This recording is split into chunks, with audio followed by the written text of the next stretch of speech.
Salut Nabil. Salut Xavier.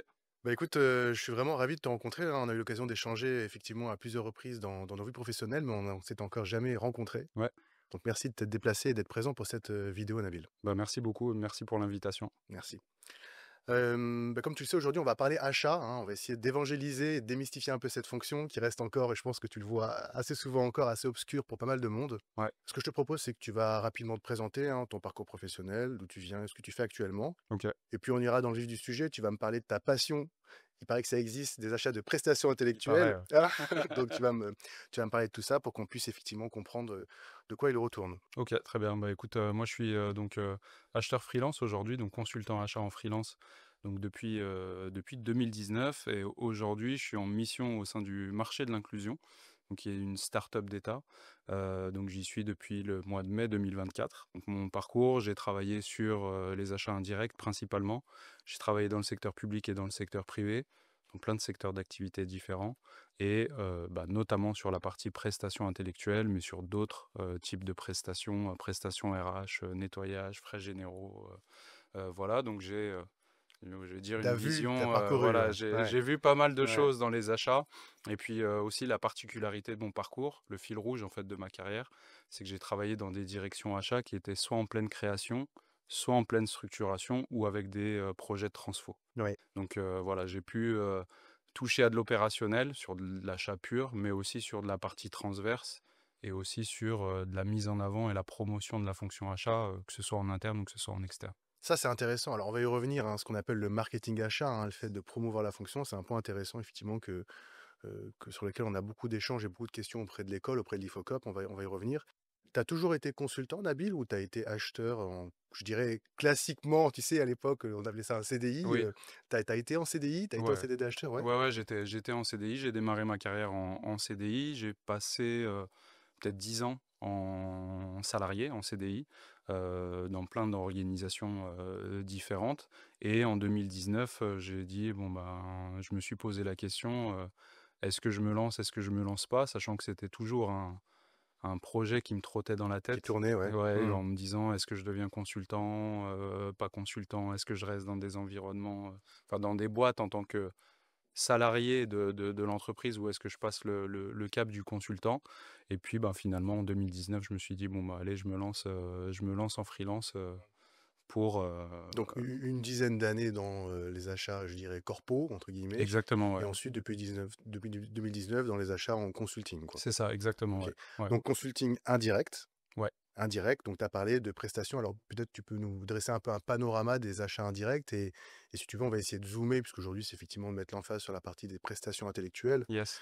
Alors, prestation intellectuelle, c'est un mot qui, tout de suite, est peu perceptible pour le commun des mortels. Ouais. Moi, je rencontre encore des gens aujourd'hui qui connaissent même pas le métier des acheteurs, hein, qui me disent: «Mais moi aussi j'achète, moi aussi je vais au Auchan, moi aussi je vais à Leclerc, qu'est-ce qui se passe?» Voilà, donc on va essayer de comprendre ce que ça veut dire. Alors Ouais, ce on les aime bien ceux-là. on les aime bien ceux-là. Et donc du coup, l'idée, c'est effectivement de se dire, bah, qu'est-ce que ça veut dire qu'acheter des prestations intellectuelles, et peut-être en entonnoir, c'est essayer de comprendre, bah, qu'est-ce que c'est que des achats indirects d'abord? Ouais. Bah, en fait, c'est, enfin, tu le dis bien, la catégorie prestation intellectuelle est assez abstraite, même pour des acheteurs qui ne touchent pas à cette catégorie, parce qu'on achète des prestations, mais qui ne sont pas, «palpables» entre guillemets, donc il faut avoir quand même une autre, vision. Il faut arriver à aborder le sujet, différemment et à arriver à comprendre déjà le cheminement et comment est-ce que, qu'est-ce que la prestation intellectuelle? Donc la prestation intellectuelle, après il y a différentes, différentes définitions. Il y en a qui mettent beaucoup de choses dedans. Par exemple, les prestations RH peuvent faire partie des prestations intellectuelles en fonction de ce qu'on met dedans. Après, quand on parle de prestations intellectuelles en tant que catégorie d'achat, moi ce que je mets dedans, c'est le conseil et la prestation informatique. Voilà et donc quand je me suis lancé en freelance, donc ma première mission, était dans le secteur assurantiel sur un périmètre conseil, donc conseil, métier, pas prestation informatique, mais conseil métier et la deuxième mission que j'ai eue ensuite, toujours dans le secteur assurantiel, là, c'était sur un projet de transformation, donc un projet d'externalisation de toute la gestion opérationnelle des prestations intellectuelles en régie. Donc conseil, mais majoritairement, prestations informatiques. Alors c'est là où on rentre un peu dans le jargon technique, j'entends un mot là, c'est régie, Ouais, c'est intéressant. Donc ouais, en résumé, ce que tu nous dis, c'est que la prestation intellectuelle, ça peut englober un panel assez large, ouais, ça peut aller même englober du RH, hein, donc pourquoi exactement. pas. Et si tu nous dis que la prestation intellectuelle pour toi, c'est d'abord du conseil, au sens, l'achat de prestations de conseil ou de prestations en tout cas, qui fait appel à du cerveau, c'est-à-dire à C'est ça, une mission qui va nécessiter un conseil de la part d'un fournisseur. c'est ça. Et là, tu nous parles de régie. Alors, Ouais. qu'est-ce que c'est que ce terme que la régie? Alors il y a 2 modes de fonctionnement. Tu as, donc la régie, c'est-à-dire, la facturation au temps passé. Tu prends, 10 jours de consulting par exemple, bah, dans ces cas-là, tu auras les 10 jours, mais sans vraiment d'objectif de résultat. Enfin, tu ne paieras pas le fournisseur en fonction du résultat qu'il va t'apporter. On parlera d'obligation de moyens d'ailleurs, je crois, Exactement, hein, ouais. obligation de moyens donc en régie et obligation de résultat quand on passe sur du forfait ou des centres de services ou des choses plus, je vais pas dire structurées, mais en tout cas plus définies en termes d'objectifs et en termes de résultats à atteindre par le fournisseur. OK, donc c'est intéressant. Donc soit c'est du temps passé, c'est de la régie, Ouais. soit c'est effectivement du forfait, du conseil. Alors avant de parler des compétences à maîtriser pour acheter ça, Yes. tu parlais des spécificités techniques. Ouais.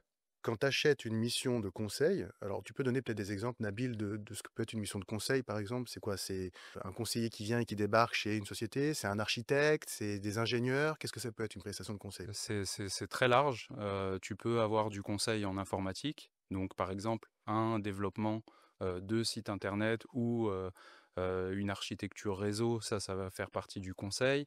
Quelqu'un, bah, en achat, par exemple les acheteurs freelance sont un très bon exemple, c'est un consultant qui va venir auditer, voir comment est-ce que tu fais tes achats ou sur un sujet spécifique, tu vois? Je parlais tout à l'heure de l'externalisation de la gestion opérationnelle des prestations intellectuelles. Ben, moi, je suis venu avec mon expertise achat prestations intellectuelles pour aider à ce que le projet se déroule bien. J'apporte mon expertise, donc je dis bah là on pourrait faire comme ci, là on pourrait faire comme ça, voici les pièges à éviter, voici les risques, et puis aussi faire tourner un peu l'activité, entre guillemets, l'activité achat. Et voilà, mais c'est très large. Si je prends le secteur assurantiel aussi qui est touché par, pas mal de réglementations, bah, tu peux aussi avoir des consultants, en risque, par exemple, ou en réglementation qui vont aider l'entreprise à mettre en place tout ce qu'il faut pour respecter la réglementation en question. Ouais, c'est intéressant tout ça. Ouais, c'est très large. C'est large, ouais, Ouais, et ouais. c'est en plein boom, c'est en pleine extension puisqu'on comprend que les entreprises externalisent de plus en plus ce type de prestations, hein, de façon assez évidente. Donc on recrute de moins en moins en externalise parce qu'on veut, je crois, variabiliser ce qu'on appelle les charges, Ouais. donc avoir des ressources externes qui vont venir intervenir. OK. Du coup, c'est plutôt intéressant puisque ça touche un panel et un périmètre qui est assez large, cette catégorie de prestations intellectuelles. Ça s'opère en termes de processus achat, tu sais, identification du besoin, rédaction du cahier des charges, lancement d'appel. Pour toi, ça s'opère de la même façon que n'importe quel processus achat ou est-ce qu'il y a des particularités au moment de la rédaction du cahier des charges, du lancement de l'appel d'offres, de l'attribution du marché, même presque, j'ai envie de te dire, de la vie du contrat derrière, tu sais, ces fameuses, qu'on appelle business review avec nos Ouais, fournisseurs partenaires. ouais. Comment ça fonctionne ce processus? Est-ce qu'il y a des singularités? Alors, le processus reste, «classique» entre guillemets. Tu vas, travailler avec ton client interne, tu vas, rédiger enfin l'aider à rédiger son cahier des charges, tu vas définir comment est-ce que tu vas consulter les fournisseurs, quels sont les fournisseurs que tu vas consulter et cetera et cetera. Par contre, tu as des spécificités et je pense notamment à la partie juridique. En a prestation intellectuelle, on parle beaucoup de délit de marchandage, prêt de main-d'œuvre illicite et cetera. Donc ça, c'est des risques juridiques qui sont étroitement liés à la prestation À la intellectuelle, nature même de l'acte? Ouais, exactement, à la nature même de la ouais, catégorie achat ouais. et donc il faut être en capacité de sécuriser ces risques en amont, donc dans le cadre du processus achat et dans le cadre aussi de l'exécution du contrat. OK. Parce qu'on a souvent tendance à mettre le délit de marchandage, enfin, les risques juridiques liés à la prestation intellectuelle sur les achats, mais en fait, c'est faux, totalement faux. C'est plutôt comment est-ce que je gère mes consultants? Et donc là, c'est plutôt sur Ah, c'est l'exécution du c'est plutôt contrat, en fait. l'exécution du contrat. Exactement, ouais. Donc toi, ta vraie valeur aussi, c'est de cadrer ça en amont. Ouais. C'est-à-dire quand je passe une commande pour avoir des consultants qui vont venir intervenir dans mon entreprise, Alors là, donc à présent, c'est tes clients à toi puisque tu es consultant externe, Yes, mais c'est je sécurise l'exécution derrière ouais, pour qu'il y ait pas de problématique juridique derrière dans cette exactement. prestation Ouais, intellectuelle.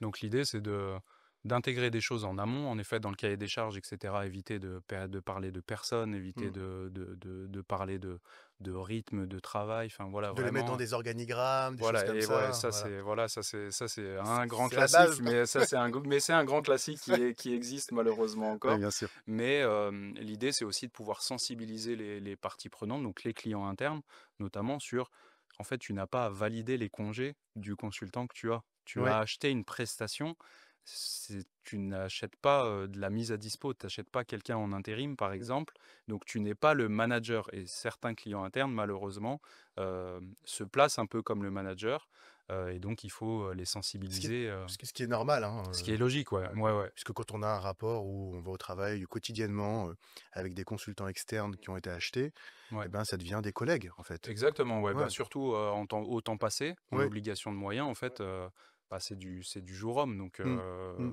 donc ouais, le consultant vient ou est en télétravail en fonction de l'organisation, Mmh. mais fait partie, entre guillemets, des équipes où peut être Ouais, considéré tout à fait, tout à comme fait. faisant partie des équipes, ouais. Ouais, intéressant. Alors je pense que tu me vois venir, je vais parler de négo, parce que c'est un sujet qui revient aussi souvent, hein, auprès de notamment de l'IFOCOP avec, tous ces apprenants qui s'inscrivent dans cette formation puisque la formation et le programme pédagogique, de la filière achat IFOCOP couvre effectivement, toutes les catégories d'achat, OK.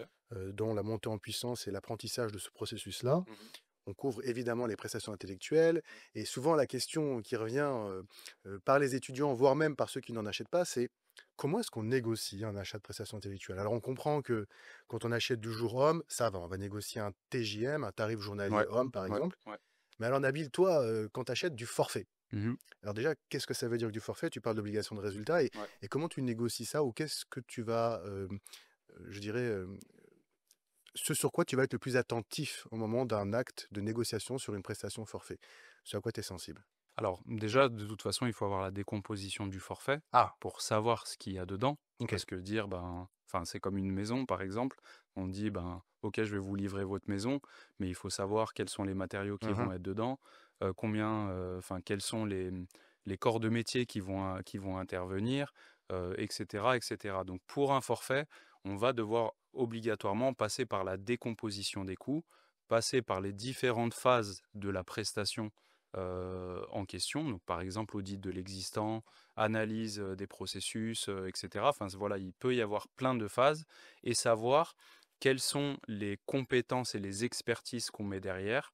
Et aussi, je vais dire ce qu'on appelle la valorisation en termes de jour homme, même si ça reste un forfait, c'est un bon indicateur pour savoir comment est-ce que le fournisseur euh, évalue la complexité et évalue le travail à mener. Moi, j'ai vu dans quelques négos où soit le fournisseur avait surévalué la phase, soit l'avait sous-évalué. Ouais. Et donc, il faut absolument rentrer dans cette décomposition des coûts pour savoir ben, qu'est-ce que le fournisseur met derrière, mais aussi ça permet d'avoir une meilleure compréhension de son offre pour avoir un peu l'effet, je vais dire entre guillemets «miroir» ou en tout cas le regard que porte le fournisseur sur la prestation au forfait en question. Donc ça peut être en termes de nombre de jours hommes ou ça peut être en termes d'expertise aussi, et c'est Intéressant. là-dedans qu'il faut rentrer pour savoir ce qu'il y a derrière. Ouvrir le capot, quoi. Exactement, ouais, Ouais, exactement pour j'entends. savoir ce que le fournisseur pense mettre dedans et en termes de négo, on peut dire: «Bah, voilà, ça c'est peut-être surévalué» ou les expertises que vous avez pensé mettre, par exemple, il y a des fournisseurs qui essayent enfin, pas qui essayent parce que là, on passe dans un autre, mode, mais qui mettent, par exemple, un senior sur, une phase Qui qui ne le n'en a pas nécessite forcément pas. besoin Ouais, ouais, et donc dans ces cas-là, on va oui. pouvoir négocier là-dessus et après la négo, ça passe aussi par, l'image de marque aussi parce qu'il faut savoir que les fournisseurs de prestations intellectuelles peuvent utiliser les références clients pour gagner d'autres missions similaires. Donc là, ça peut être aussi un aspect important de dire, bon ben oui, mais là vous pourrez vous appuyer sur Mmh, cette prestation-là mmh. pour en gagner d'autres et donc ça peut être Oui, considéré comme un investissement. faites un pas vers moi et si on signe ce deal-là, bah, ça vous fera aussi une belle référence demain et on Exactement, ouais. travaillera peut-être même ensemble, quoi. Exactement, ouais, ouais. Intéressant et du coup, tu parlais tout à l'heure du marketing achat. Ouais. Tu as utilisé un mot qui est: «Je sensibilise» Mmh. en interne Ouais. sur, les risques, par exemple, liés à une prestation intellectuelle. Mmh. Alors c'est quoi le marketing à choix? C'est quoi la sensibilisation? C'est quoi la promotion? Qu'est-ce que tu fais, Nabil? Tu fais du market tu acheteur ou t'es marketeur? Qu'est-ce que raconte-nous ça, quoi. Bah, enfin, moi, je reste persuadé qu'en fait, alors oui, faire de l'achat pur, faire de l'achat opérationnel, il faut savoir le faire, mais ça fait partie du cœur de métier. Mais enfin, on entend aussi beaucoup, les achats sont jamais mis dans la boucle au bon moment. Tout à fait. Les achats sont mis trop tard dans la boucle, ils sont juste là pour négocier, le dernier devis qui a été reçu, et cetera. Et pour pouvoir bien faire son métier, il faut absolument avoir ce côté, commercial. Ouais. Moi, je sais que je suis meilleur acheteur depuis que je me suis lancé en freelance, parce qu'en freelance, tu dois avoir ce côté commercial, tu dois avoir ce côté mise en avant, tu dois avoir ce côté promotion et donc dans le métier achat, ça c'est une compétence à mon sens qui est, un peu, sous-estimée, mais il faut arriver à montrer, hem, qu'on a une valeur ajoutée pour nos clients internes. Qu'on n'est pas là uniquement pour négocier, 2-3-5 10 de remise, sur un devis qui vient d'arriver. Donc, il faut être marketeux, il faut savoir se mettre en avant, il faut savoir embarquer ses clients internes, il faut savoir embarquer ses fournisseurs aussi, il faut savoir embarquer sa direction. Et donc ça peut passer par plein de choses, ça peut passer par de la communication, ça peut passer par du réseau, ça peut passer par de la mise en avant, enfin voilà, ça peut passer par plein de choses, mais on n'est plus que sur de la compétence achat aujourd'hui en tout cas. Il faut avoir une palette de compétences très large pour être au bon endroit au bon moment, et être valorisé à sa juste valeur. Ah, je suis intimement convaincu, hein, tu as raison et on le voit tous les jours, hein, et d'ailleurs on englobe aussi ces notions de marketing dans le programme achat, effectivement, de formation parce que, on peut être le meilleur technicien du monde, c'est-à-dire maîtriser son process achat, Ouais, connaître parfaitement sur le bout des doigts, ce que l'on achète, que ce soit des achats directs, indirects, de la prestation intellectuelle, tu en as parlé tout à l'heure, tu as parlé de prestation de nettoyage, de ouais, service, de ouais, RH. ouais. Si à un moment donné, tu ne sais pas expliquer ce que tu fais, Mmh, embarquer les clients internes avec toi dans un projet, effectivement, tu arriveras toujours, j'appelle ça la dernière roue du carrosse, c'est-à-dire que tu ouais, arriveras en aval du processus, tu ne seras ouais, pas embarqué en amont du processus. mmh, Donc il y a un travail effectivement d'évangélisation presque, j'aime presque exactement, même ouais, utiliser ce terme religieux, de se dire, ouais, beh, il faut effectivement qu'on soit capable d'expliquer ce qu'on a fait, ce qu'on est en train de faire, où est-ce que l'on va, de comprendre le sens pour que les clients internes, les prescripteurs, ouais. j'en suis intimement convaincu et on le voit, hein, tous les jours, hein, à l'inverse, ce qui est, navrant, mais c'est la vie, c'est qu'on a des très bons marketeurs qui sont pas très bons techniciens, mais avec qui tout le monde veut travailler, Ouais, voilà. ouais, Bon, ouais. bah, après, ils se rendent compte parfois que, ça Que manque de oui, oui, technique. parce il faut quand Il même faut quand même arriver une à base, transformer, il ouais, faut quand voilà, même une enfin, base. il faut montrer que c'est pas juste du vent, il Non, faut assurer il faut derrière assurer d'ailleurs, voilà, voilà, si on se vend, il voilà. faut quand même assurer Il faut le derrière. rédiger le cahier des charges à un moment Ouais, donné, hein. ouais, faut enfin, Ouais, à un moment donné, il va falloir mettre en place ses compétences achats et ça, ça s'invente pas. ouais, Après, je pense qu'il faut aussi arriver à se mettre à la place du client interne. ouais. En fait, on parle beaucoup de business partner, OK, mais être business partner, c'est aussi comprendre le business. Quels sont les enjeux de mon client interne? Quelles sont les difficultés qu'il a, sur sur son métier ou même sur la compréhension du processus? Parce qu'on peut mettre en place un processus, mais qui n'est pas du tout adapté à nos clients internes. Et donc, il faut aussi savoir faire preuve, entre guillemets, d'empathie. Alors, pas bisounours et Non, pas être gentil et souriant tout le temps, mais il faut arriver à se mettre à la place du client interne pour déjà mettre en place des choses qui répondent à ses besoins et pour que quand il nous explique qu'il a un souci ou qu'il n'arrive pas à toucher tel fournisseur ou à sécuriser telle ou telle catégorie d'achat, bah, il faut arriver à se mettre à sa place pour lui proposer des solutions. De toute façon, enfin, l'acheteur doit aussi être apporteur de solutions. Et même, enfin, il y a beaucoup d'acheteurs qui se plaignent, entre guillemets, de devoir résoudre des litiges, etc. Pour moi, c'est un des éléments importants, c'est aussi de savoir montrer à son client interne qu'on est là pour lui apporter des solutions et qu'on est là, entre guillemets, «à son service» et ça permet ensuite de nouer des relations qui sont, beaucoup plus fortes. et Heu presque il reviendra vers toi, en fait, pour les prochains exactement. projets et plus il reviendra vers toi en amont, Ouais, meilleure sera ta performance. C'est un exactement. gagnant-gagnant, hein, ce rapport, hein. C'est exactement ça, mais je pense qu'il faut faire preuve de Enfin, il faut montrer qu'on est en capacité, de répondre à ses besoins. Moi, enfin, comme je te disais, j'ai travaillé dans des directions achats en pleine création et en pleine structuration. Hem, j'ai des clients internes qui m'ont fait galérer Ouais. et Parce que parce qu'ils voulaient pas bosser avec toi ou parce qu'ils voulaient pas bosser avec moi, parce qu'ils voulaient pas entendre parler de la fonction achat, parce qu'ils me voyaient comme, un caillou dans leurs chaussures, comme quelqu'un qui va les ralentir, et cetera, et cetera. Et j'ai eu aussi, enfin, après tout dépend aussi de la personnalité de ton client interne, mais j'ai fait face à des clients internes parfois, difficiles. Hem, mais à mon sens, il faut pas lâcher parce que le client interne qui était difficile et je l'ai vécu dans ma carrière, il va potentiellement te piquer, il va potentiellement pas te donner les infos et cetera. Mais si tu montres que tu réponds à ces problématiques, derrière, tu vas nouer une relation qui va être extrêmement forte et extrêmement puissante avec ton client interne et là, tu vas pouvoir travailler main dans la main. Moi, j'ai eu un client interne un jour qui m'a dit, «Oh mais ton planning là de consultation, tu peux l'oublier, ce sera jamais, tenu». Et donc moi j'ai fait, preuve de résilience et je lui ai montré que je lui dis enfin je lui ai pas dit OK, mais j'ai montré que moi j'y croyais à ce planning-là et qu'on allait bosser ensemble. Un jour il m'a dit: «Ben, maintenant je bosse avec toi parce que tu as pas lâché le morceau, intéressant. quand au tout début de notre relation Ouais, et tu as montré que tu, faisais preuve enfin de «force» entre guillemets ou de résilience et d'aplomb et que tu étais, assez solide pour que je puisse travailler avec toi». intéressant. Et pour moi, c'est un game changer et j'ai fait beaucoup de choses avec lui qui étaient complexes en termes d'opérationnel et en termes d'achat, mais ça permet d'aller plus loin. Comme on dit dans le milieu des marketeurs, tu as transformé une menace en opportunité. Exactement, ouais, c'est ça. Ouais, à l'époque, je savais pas. À l'époque, On le j'étais sait pas plutôt, quand on est ouais, dedans. non, à l'époque, j'étais plutôt en galère avec lui, mais finalement, ça s'est Ça s'est transformé bien en passé. opportunité, ouais, Superbe. exactement. Hem, peut-être du coup pour conclure, tout doucement, mais, ton regard Nabil d'expert et de passionné sur les évolutions. Tu sais, je pense à la nouvelle technologie, je pense même à l'intelligence artificielle et plus largement, et ça peut faire le pont avec ce que tu fais puisque je voudrais bien que tu prennes aussi quelques minutes pour nous parler de ce que tu fais. Sur cette externalisation, hein, ce mouvement de fond et cette lame de fond qu'on voit arriver, qui est l'externalisation des prestations. Mmh. Ton regard à toi de passionné sur ce sujet-là et qui suit, qui est au quotidien qui est au quotidien en train de travailler pour différents clients, pour différentes sociétés et auprès de plusieurs consultants. Alors, en fait, tu as en effet, une transformation, super importante sur ce sujet-là.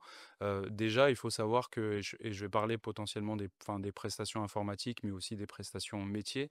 En fait, tu as tellement de nouvelles choses qui arrivent qu'en interne, tu ne peux pas, être assez, flexible et être assez rapide pour suivre toutes les évolutions de ton métier, de ton organisation ou par exemple sur la partie informatique où il y a des technos qui sortent, des sujets tendances qui arrivent, des menaces cybersécurité par exemple qui sont de plus en plus présentes. Et donc, pour faire face à ces changements d'écosystème ou de techno, etc., bah, tu dois t'appuyer sur des experts pour faire face à ces évolutions.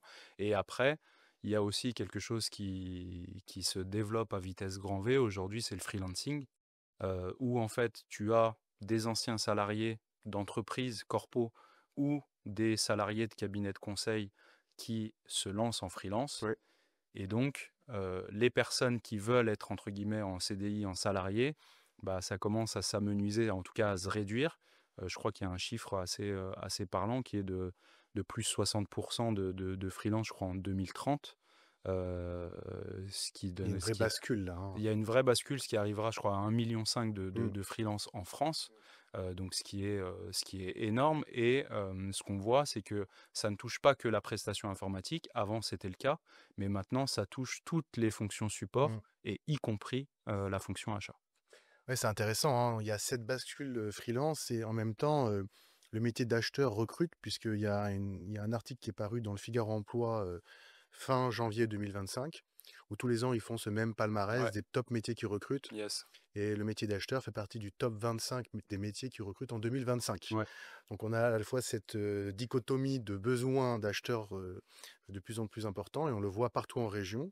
Et à la fois, c'est des acheteurs qui sont aussi de plus en plus freelance parce qu'ils y retrouvent leur compte. Mais on a du CDI, on a du freelance, on a effectivement cet éclatement du marché un peu de l'emploi qui est assez particulier. Ouais et puis, enfin pour moi en tout cas, pour une entreprise ou même une organisation publique, le freelancing permet aussi, de pallier à ton manque de ressources. Oui. Parce que, ben, si tu veux recruter quelqu'un, en interne, mais que tu as un besoin, urgent, bah, le temps que tu lances ton recrutement, que tu fasses tes entretiens, que tu trouves la bonne personne, parce que ça peut prendre, énormément de temps et qu'il pose sa démission et qu'il fasse son préavis et cetera. Tu as mis 6 mois, 1 an, peut-être même plus si c'est une compétence pénurique et donc pour moi, le freelancing permet aussi de pallier, Mm, à ce temps mm. qui finalement laisse un trou en fait dans ton organisation et qui peut mettre en péril d'une ton activité, mais aussi tes équipes en place parce que si le poste n'est pas occupé par quelqu'un, automatiquement l'activité va être, déployée et diluée sur tous les autres membres de l'équipe, ce qui peut les mettre en risque et tu peux aussi perdre tes bons éléments parce qu'au final, ils se sont dit: «Bah, en fait, je suis surchargé, je suis pas». Ah, tout à fait, tout à fait. Mais tu es tellement persuadé de ça que tu as monté, je crois, peut-être tu peux nous en parler Ouais. sur ce sujet, En fait, alors j'ai cofondé le club des acheteurs freelance, l'année dernière, donc avec, 4 autres personnes.